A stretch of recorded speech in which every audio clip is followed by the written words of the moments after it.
Saya mohon izin kepada Bapak dan Ibu semua. Saya berdiri di sini bukan berarti saya lebih hebat atau lebih berpengalaman dari Bapak Ibu. Saya di sini hanya diberi tugas ya, menjalankan tugas dari Ibu pengawas Bu Anak ya. Jadi menyampaikan materi tentang konten edukatif P5. Ya.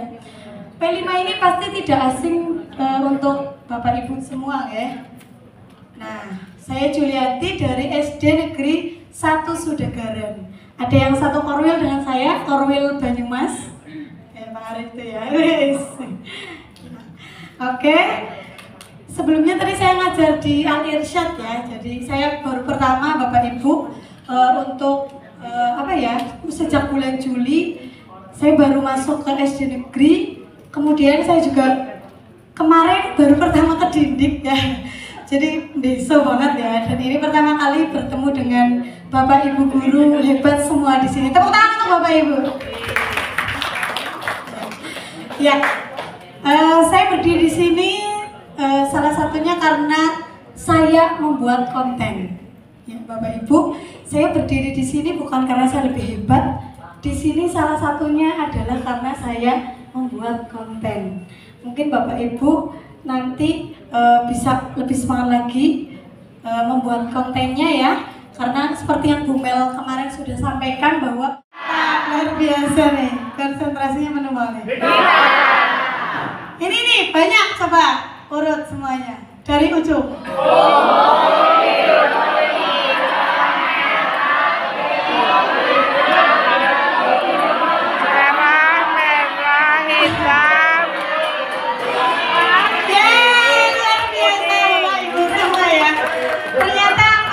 Konsentrasi ya, semuanya luar biasa. Karena sudah konsentrasi, saya juga ingin bertanya kepada Bapak Ibu tentang P5. Coba Bapak Ibu setuju atau tidak setuju? P5 harus menghasilkan produk atau barang yang bisa dipamerkan. Setuju atau tidak? Tidak setuju. Kenapa Bapak Ibu? Ibu kenapa nggak setuju Bu? Karena biasanya itu dari prosesnya. Oke. Yang dipertimbangkan itu prosesnya, oke ya. Kemudian yang kedua, mantap, tepuk tangan untuk Bapak Ibu semua.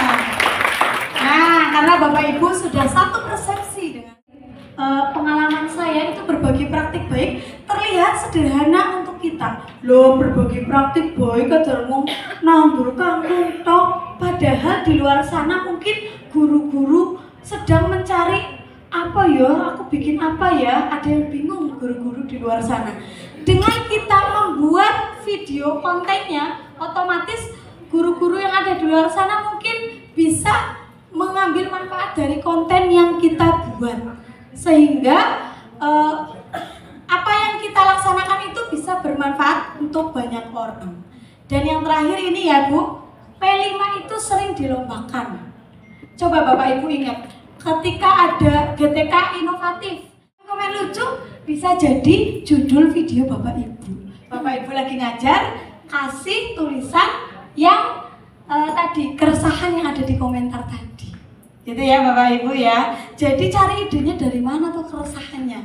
Itu bisa cari di komen atau bisa pelaksanaan P5 di SD 1 Sudagaran, nggak ada yang mau nonton.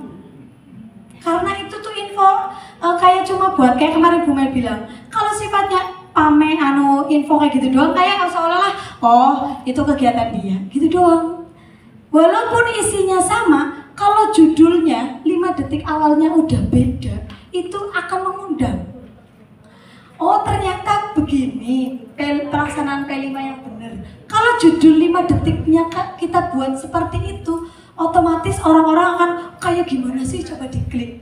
Ternyata isinya cuma kayak yang pentas-pentas biasa. Kan otomatis orang-orang yang penting kan udah datang, gitu kan? Nah itu kan yang membuat mereka itu berbondong-bondong ke konten kita, gitu ya. Kemudian yang ketiga, mengikuti tren. Jangan ragu untuk mengikuti tren, tapi harus edukatif ya Bapak Ibu, karena kita guru. Nah kemarin ada Yura gitu ya.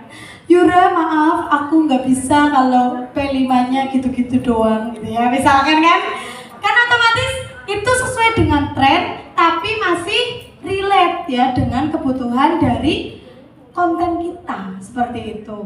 Karena kalau sedang trending itu otomatis algoritma kita bisa ikut naik.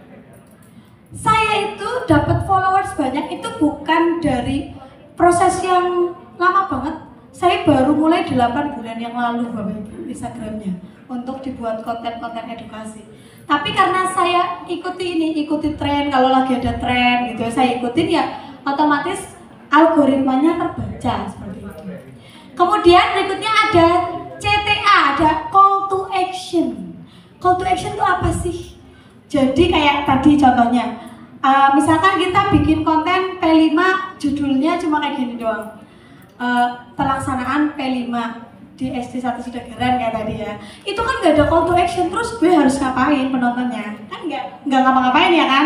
Tapi kalau ada call to actionnya, misalkan captionnya, kalau pelaksanaan P5 di sekolahku menarik, kalau di sekolahmu gimana? Nah, otomatis kan netizen akan berbondong-bondong buat komen. Kalau di sekolahku juga menarik kok, gitu ya, misalkan. Jadi itu yang namanya tinggi Bapak Ibu. Saya pahami nih Bapak Ibu, waktunya rada susah, makanya tadi saya beri alternatif yang gampang-gampang aja. Bapak Ibu lagi pulang ajar, set video, udah pencet stop. Nanti tinggal masukkan ke TikTok, tambahin tulisan ternyata jadi guru kayak gini ya, aku pikir bisa pulang gasik, ternyata pulangnya sore terus gitu kan. Otomatis itu kan sederhana ya Bapak Ibu ya, tapi banyak nggak yang Bapak Ibu merasa hal yang sama? Otomatis ketika banyak yang merasa hal yang sama akan mengundang banyak penonton. Komitmen dan konsisten nggak harus yang berat-berat, dari yang ringan-ringan agar kita konsisten.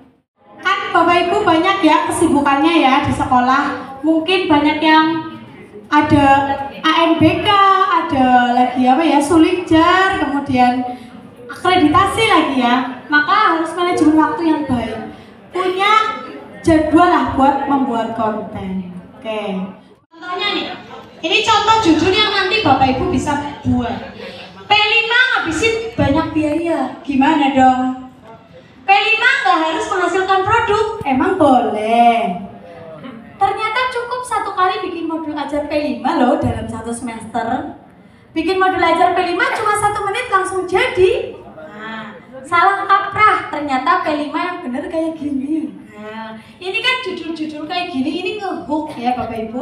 Jadi audiens akan tertantang untuk membuka konten Bapak Ibu. Yang membuat modul P5 yang pakai AI. Kemudian ada miskonsepsi P5 yang tadi saya sudah jelaskan. Itu miskonsepsi itu setahu saya sejauh ini konten-konten